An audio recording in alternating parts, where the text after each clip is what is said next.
اعوذ باللہ من الشیطان الرجیم بسم اللہ الرحمن الرحیم الم تعلم ان اللہ له ملک السماوات والارض وما لكم من دون اللہ من ولی ولا نصیر ام تريدون ان تسألوا رسولكم كما سئل موسى من قبل ومن يتبدل الكفر بالایمان فقد ضل سواء السبیل۔ سورۃ البقرہ آیت نمبر 107 اور 8۔ کل کی آیات میں ناسخ اور منسوخ کا مسئلہ چل رہا تھا کہ بہت سے احکامات اللہ نے نازل کیے اور پھر ان کو تبدیل کیا اپنی حکمت ربانی کے تحت، اور اس پر بھی اعتراض کیا تھا اہل کتاب نے۔ حالانکہ یہ کوئی نئی بات نہیں تھی، پچھلی شریعتوں میں بھی اس طرح ہوتا رہا ہے، اور یہ احکامات حسب ضرورت اللہ تعالیٰ نے مختلف قوموں میں مختلف انداز سے بیان کیے اور تبدیل بھی کیے۔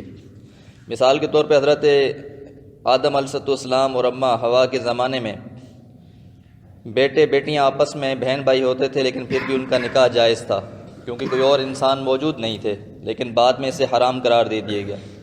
اسی طرح جب کشتی سے حضرت نوح علیہ السلام اپنی قوم کے ساتھ اترے تو تمام جانوروں کو حلال قرار دے دیا گیا کیونکہ کھانے پینے کی اشیاء موجود نہیں تھی، لیکن پھر بعد میں مخصوص کر دیا گیا کہ کون سی چیزیں حلال ہیں کون سی حرام۔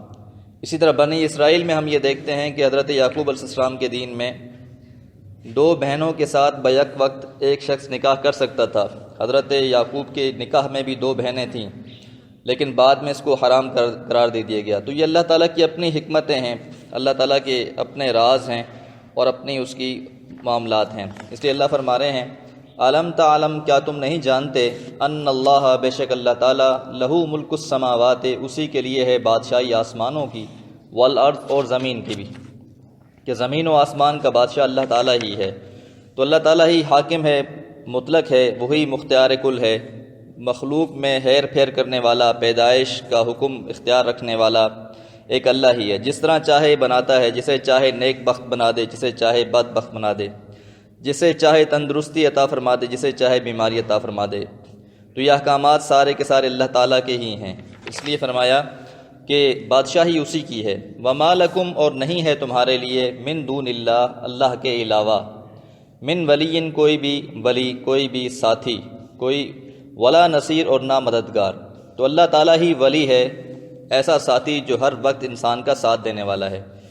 دنیا میں یہی ہوتا ہے کہ جو بھی دوست یار ہوتے ہیں، مشکل وقت آتا ہے تو وہ ساتھ چھوڑ جاتے ہیں، لیکن اللہ تعالیٰ کا ساتھ ایک ایسا ساتھ ہے جس نے اللہ تعالیٰ کا قرب اختیار کر لیا، جس شخص نے اللہ تعالیٰ کی ولایت کو اختیار کر لیا تو پھر وہ شخص کبھی بھی مایوس نہیں ہوگا، اور نہ ہی اللہ کے علاوہ کوئی اور مددگار ہے۔ اللہ کی جو ذات ہے وہی واحد لا شریک ہے اور وہی مدد کرنے والی ہے۔ اس لیے جب ایک انسان اللہ کی ذات سے امید لگا لیتا ہے تو پھر اسے کسی اور کی حاجت نہیں رہتی، اور جب انسان اللہ کی ذات کو چھوڑ کر دوسروں سے امیدیں لگانا شروع کر دیتا ہے تو پھر انسان ایسا دنیا میں نامراد رہتا ہے۔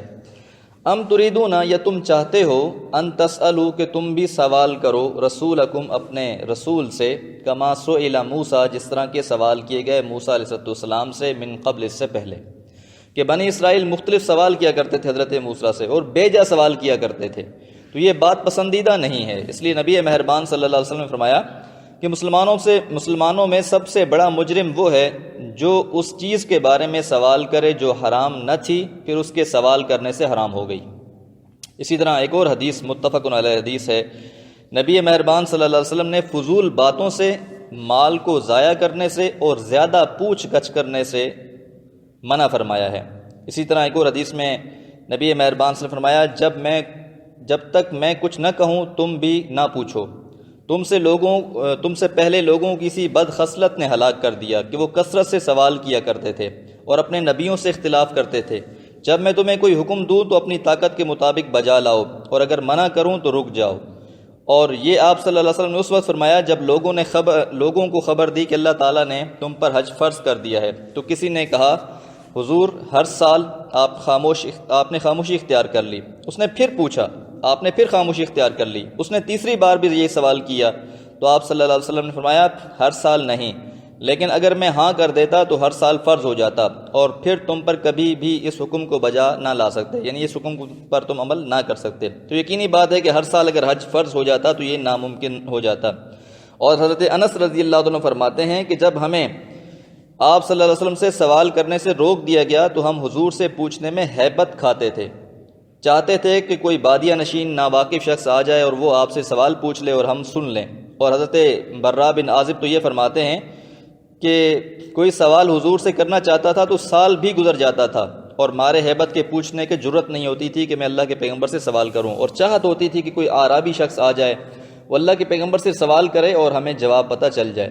تو یہاں اب یہ دو رویے بیان کیے جا رہے ہیں۔ ایک طرف وہ یہودیوں کا رویہ ہم نے کچھ ہی دن پہلے پڑھا کہ انہیں ایک گائے ذبح کرنے کا حکم دیا گیا تو انہوں نے کئی سوال کیے کہ گائے کیسی ہو، اس کا رنگ کیسا ہو، اس کا طبیعت کیسی ہو، اس کی عمر کیسی ہو، یعنی مختلف قسم کے سوالات۔ اس کے مقابلے میں اصحاب رسول کا رویہ کیا تھا کہ جیسے ہی منع کیا گیا تو سارے کے سارے منع ہو گئے اور سال بھر ایک سوال کے پوچھنے کے لیے بھی انتظار کرتے تھے۔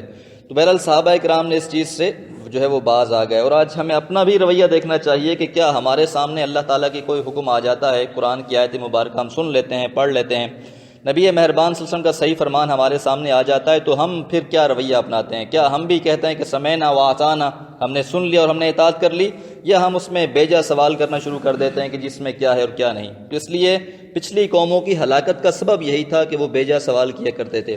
وَمَن يَتَّبَدَّلِ الْكُفْرَ بِالْإِيمَانِ، اور جس نے بھی ایمان کو کفر سے بدل ڈالا، فَقَدْ ضَلَّ سَوَاءَ السَّبِيلِ، تو تحقیق وہ بھٹک گیا صحیح راہ سے، کیونکہ صحیح راہ جو ہے وہ صراط مستقیم ہی ہے، جو ہر نماز میں ہم جس کے لیے سوال بھی کرتے ہیں۔